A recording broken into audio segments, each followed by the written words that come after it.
Jadi Mako tuh memintakan pengawasan ini manu gini. Kan Pak Tanah. Tapi tetap mengecek nak, tolong hentikan dulu kan itu macam mana. Ambo balik masih tetap di kerajaan tanpa masak model. Jadi bantuannya gini kok ada apa? Kok kaki lingkong macam apa? Suatu masalah sub tadi, memang betul tuh Pak Dek. Yang masuk itu urusannya dengan aspek kontraktor yang mabot dengan sasaran aja mau 100.000, 200.000 macam, tapi yang begitu kami masyarakat. Karena kok mereka mungkin 15.000 riba. Yang saya pilih rugi lah. Kalau rugi atau makin mutu dikurangi. Asal kita beli itu. Jadi kalau dapat pengawasan kami itu harus.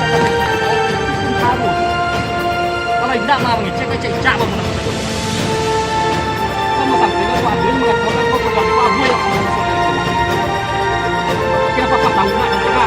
Kita masuk orang kampung buat ini ngecek kok program kawan besar dia kampung. Sabang beda dia Terima kasih. Jadi pada tahun 2016 yang lalu DPRD membentuk panitia khusus tentang beberapa perusahaan daerah, termasuk LBS dan PDAM. Di sana ditemukan khusus LBS terjadi kebangkrutan. Dana yang dikeluarkan oleh pemerintah daerah hampir 5,7 miliar penyertaan modal.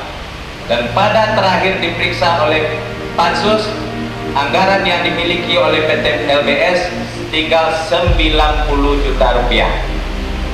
Itu anggaran yang ada di kas. Tetapi untuk lebih finalnya, ini perlu audit dari akuntan publik.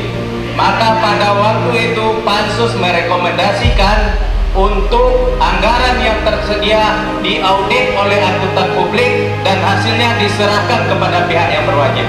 Itu yang kami sampaikan.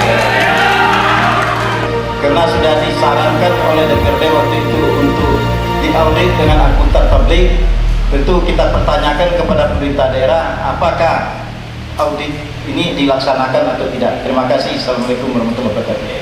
Kalau kita memang benar-benar serius sebagai daerah wisata, kita harus membuat inovasi-inovasi baru, wahana-wahana wisata baru yang tidak dipunyai oleh daerah lain. Kita sudah menyiapkan gambar, kita sudah menyiapkan konsep, dan kita sudah berkomunikasi dengan beberapa investor, kemudian investor lokal atau investor dari luar. Dan kita prioritaskan investor lokal, karena membangun daerah itu tidak cukup hanya dengan APBD saja.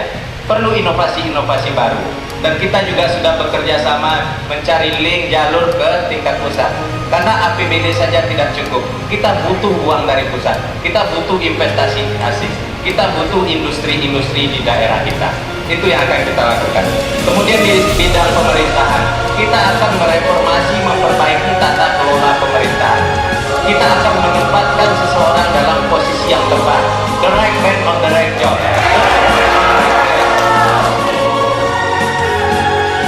Saudaraku, kullukum ra'in wa kullukum mas'ulun ar-ra'iyyati. Setiap kita adalah pemimpin, dan setiap pemimpin pasti akan dimintai pertanggungjawaban. Saya mengajak, marilah kita pilih pemimpin yang amanah, yang peduli, yang berani, dan tetap santun. Wassalamualaikum warahmatullahi wabarakatuh.